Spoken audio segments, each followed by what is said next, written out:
Hello friends, welcome back to my channel. SLST update, SLST 2025 new update উঠে এসেছে। তো তোমরা অবশ্যই কিন্তু পুরো ভিডিওটি দেখো, ভিডিওটি স্কিপ করো না। আর যদি চ্যানেলে নতুন হয়ে থাকো অবশ্যই কিন্তু চ্যানেলটিকে সাবস্ক্রাইব করে বেল নোটিফিকেশান অন করে দিও। আর যদি ভালো লেগে থাকে তোমরা ভিডিওটিকে লাইক করে রাখতে পারো। তোমাদের এক একটি লাইক অনেক বেশি মোটিভেট করে পরবর্তী ভিডিওগুলো তৈরি করার জন্য। তো বন্ধুরা, এসএলএসটি যে আপডেট সেটা হচ্ছে বর্তমানে আদালতে এক্সপিরিয়েন্সে যে 10 মার্কস, সেই 10 মার্কস নিয়ে কিন্তু অনেক সমস্যায় পড়েছে। এই 10 মার্কসের যে আজকে রায় বেরোনোর কথা ছিল সেটা কিন্তু আজকে কিন্তু স্থগিত হয়ে গেল।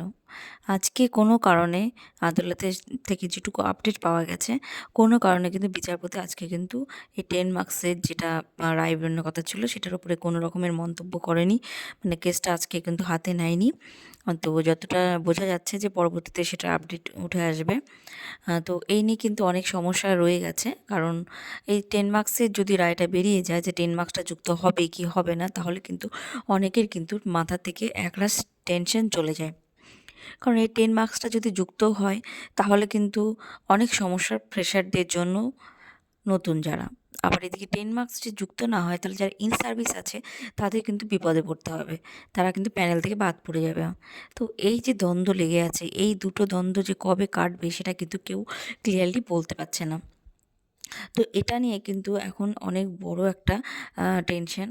তো দেখা যাক ফাইনাল জাজমেন্ট কবে কী আসে, যত সম্ভব সামনের মাসে আসতে পারে।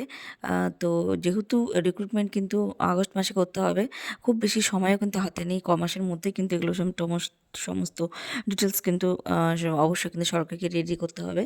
তো সেক্ষেত্রে কিন্তু রায়টা কিন্তু একটা ভাইটাল বিষয়, যদি 10 মার্কসের বিষয়টা ক্লিয়ার হয়ে যায় তাহলে কিন্তু সুবিধা হয় সেক্ষেত্রে। তো বন্ধুরা, এটাই কিন্তু 10 মার্কসের যে সমস্যা সেটা কিন্তু আজকে এইটুকু পর্যন্তই আপডেট। তো পরবর্তী আপডেটের জন্য অবশ্যই কিন্তু চ্যানেলটির সঙ্গে জুড়ে থাকতে পারো। দেখা হচ্ছে নেক্সট কোনো ভিডিওতে। ভালো থেকো, সুস্থ থেকো। Thanks for watching.